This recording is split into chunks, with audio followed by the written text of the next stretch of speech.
नमस्कार. आज ना आपण सिमला मिर्च आणि बटाट्याची छान टेस्टी खमंग अशी भाजी पाहणार आहोत. एकदा अशी भाजी करून बघा, तुम्हाला नक्की आवडेल.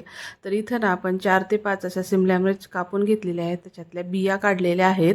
तर छोटी सिमला मिर्च साईजनं घ्यायची आहे. याला चव छान येते, गावरानी असते ही. जरा मोठ्या सिमला मिर्चला चव पण थोडीशी छान म्हणजे येते छान, पण तेवढी येत नाही जेवढी छोट्या सिमला मिर्चला येते. तर आता मिक्सरच्या भांड्यामध्ये ना आपल्याला एक मोठा टोमॅटो तुमच्या आवडीनुसार घ्यायचा आहे. अद्रक, लसण, एक मिरची आणि कोथिंबीर याची प्युरी करून घ्यायची आहे. खूप टेस्ट देतं छान हे टोमॅटो सिमला मिरची बटाट्याच्या भाजीला. तर दुसऱ्या एका कढईमध्ये काय करायचं आहे, आपल्याला बटाटे, एक छोटं बटाटं मी मोठे असे काप करून घेतलेले आहेत. ते तेलामध्ये नुसतं परतून घ्यायचं आहे. आणि बटाटे थोडेसे लालसर झाले ना, तर त्याच्यात लगेचच आपल्याला सिमला मिर्च पण छान परतून घ्यायची आहे.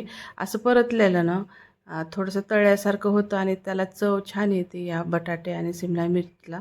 तर असं करून घ्यायचं आहे आपल्याला छान, म्हणजे एक मऊसरपणा येईपर्यंत आपल्याला ही सिमला मिर्च पण असं भाजून घ्यायची आहे तेलामध्ये. आणि हे छान भाजल्यानंतर आपण एका ताटामध्ये काढून घेऊयात. तर त्याच कढईमध्ये ना आपण 1.5 पळी तेल टाकून घेऊयात.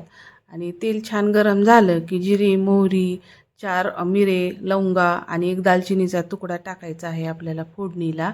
यानं छान टेस्ट देतं. एवढे थोडेसे मसाले साधे टाकले ना, भाजीला छान चव येते. तर हे छान तडतडल्यानंतर एक मोठा कांदा बारीक चिरलेला पण आपल्याला लालसर होईपर्यंत भाजून घ्यायचा आहे.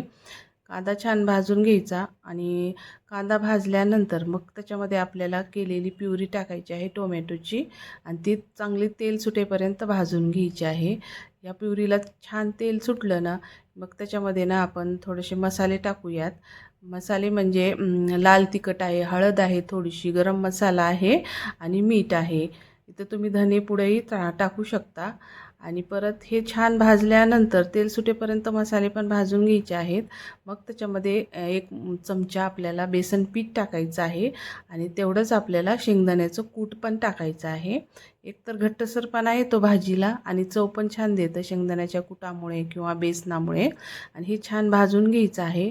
आणि मग त्याच्यामध्ये एक मोठी वाटी आपल्याला पाणी टाकायचं आहे. हे छान फक्त तेल सुटेपर्यंत भाजून घ्यायचं. थोडंसं झाकायचं असलं तर झाकू पण शकता.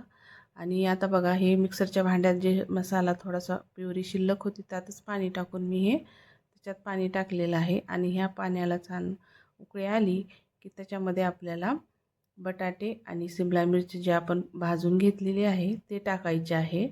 आणि ही छान शिजवून घ्यायची आहे आपल्याला.